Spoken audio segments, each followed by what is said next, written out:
vous avez bien fait d'entrer dans le vif du sujet pour gagner du temps.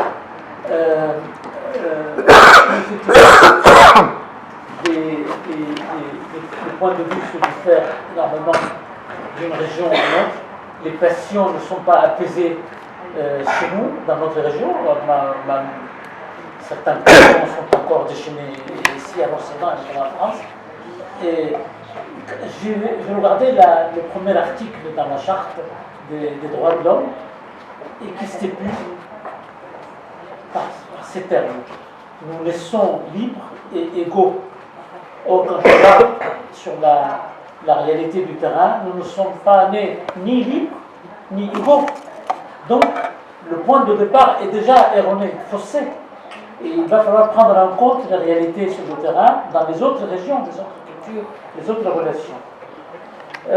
Et après, quelle pourrait être la stabilité de l'État en tant que tel dans ces tourments des conflits sociaux, de lutte contre le terrorisme? Je donne la parole au général Robert Bress, qui va vous parler de ce rôle de l'État, le positionnement de l'État dans les tourmentes, à la fois extérieures, dans la lutte du terrorisme, mais aussi à l'intérieur, au moment de violences urbaines, comme nous avons vu en France ces dernières semaines. Le général, mon ami, général Robert Bress, était un généralissime de l'armée française qui a joué un rôle très important dans la guerre en Yougoslavie, mais il a duré longtemps. C'est là où je l'ai connu, le musée des Invalides, le musée militaire des Invalides, et aujourd'hui il est donc à la tête de la Fondation Napoléon. La parole est à vous, général. Merci. Merci. Il y a besoin du micro ou je peux faire oui, ça? Si, il est là. Il y a un seul, malheureusement, donc on va marche pas. Le micro ne marche pas. Non, ça ne fonctionne pas.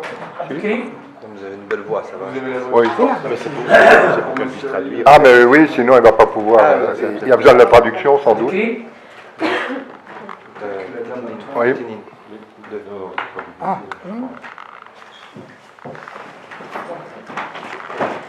Bien. Merci. Vous m'avez refilé une patate chaude, en fait. Parce que c'est un sujet qui est quand même un peu technique, qui en même temps est très sensible. Et comme je suis encore tenu au devoir de réserve, vous verrez que j'ai choisi soigneusement des exemples qui pourraient illustrer ça. Tout d'abord, nous nous situons, si j'ai bien lu ce que vous m'avez envoyé, préservation de l'État en période de troubles, au pluriel, et de violence. Oui, tout à fait. C'est-à-dire que dans un contexte de défense globale, nous sommes sur l'un des 4 piliers qui est la défense civile. Je pense que vous connaissez les autres piliers, la défense militaire bien sûr, la défense économique et la défense culturelle. Voilà sur quoi repose le socle d'une défense globale. Alors, et dans la défense civile, nous sommes dans une des postures de la défense civile, avec la protection civile, avec la sécurité générale. Cette posture s'appelle le maintien de l'ordre. Exactement, le maintien de l'ordre public. Bon. C'est un contexte très particulier, puisqu'il ne s'agit pas ici d'affronter des ennemis, mais des citoyens égarés ou des citoyens manifestant pacifiquement et dont certains peuvent s'égarer dans le domaine de la violence. Et donc, ça demande, toute opération de maintien de l'ordre public se situe dans un contexte, est un choc des volontés et nécessite la mise en œuvre de moyens, et je viens de dire, de part et d'autre. Alors, le contexte, en ce moment, et comme dans le passé, il y a l'état de l'esprit de l'opinion qui va conditionner, un peu graduer le niveau de fermeté du gouvernement, des pouvoirs publics. Il y a, bien entendu, l'état d'esprit des contestataires. Sont-ils là pour obtenir pacifiquement quelque chose, ou sont-ils là pour rechercher à l'obtenir par la violence, ou simplement rechercher simplement à user de violence? Enfin,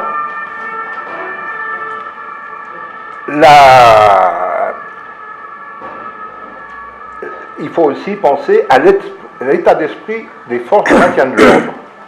Sont-elles suffisamment motivées, oui ou non? On a vu dans une période de notre histoire que la police a lâché le gouvernement, dans les années 58.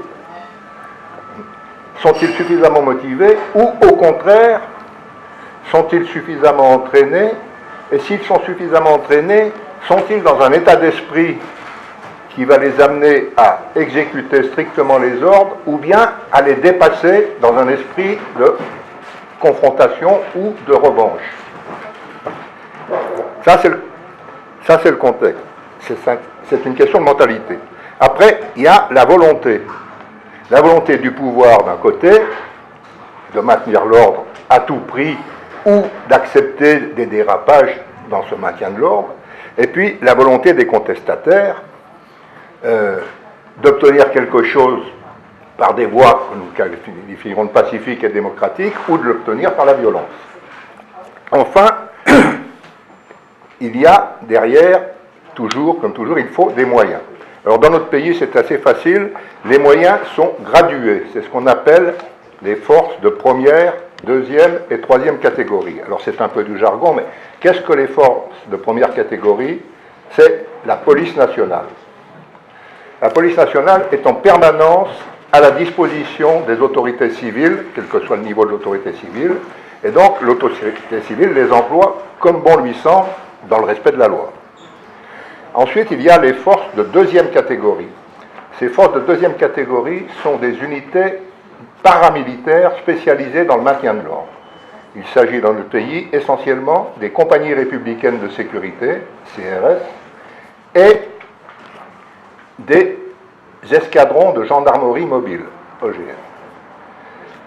Ces forces ne sont pas employables sans une réquisition signée par le gouvernement ou le préfet qui a délégation du gouvernement dans sa région ou son département. Qui dans le gouvernement général? A priori, c'est le ministre de l'Intérieur, sauf, et je vais y dire, sauf s'il s'agit d'une réquisition complémentaire spéciale. La réquisition complémentaire spéciale, elle est usée en ce moment, c'est quand on engage des moyens autres que les moyens classiques. Par exemple, les engins blindés de la gendarmerie. Ça, dans ce pays, seul le Premier ministre peut signer cette réquisition complémentaire spéciale. Voilà pour les niveaux. Et enfin, il y a les forces dites de troisième catégorie. Ce sont les unités militaires. Elles ne peuvent être engagées que sur une réquisition complémentaire spéciale parce qu'elles ne sont pas équipées pour le maintien de l'ordre. Et si elles sont engagées, c'est avec leurs moyens organiques. C'est-à-dire, il y a deux postures, soit uniquement l'armement léger, soit l'armement lourd. Et l'armement lourd commence au fusil mitrailleur, il faut le savoir, sans aller jusqu'au blindé. Voilà donc pour le cadre. Mais au-dessus de tout ça, une seule chose conditionne l'efficacité des moyens de maintien de l'ordre, c'est le renseignement.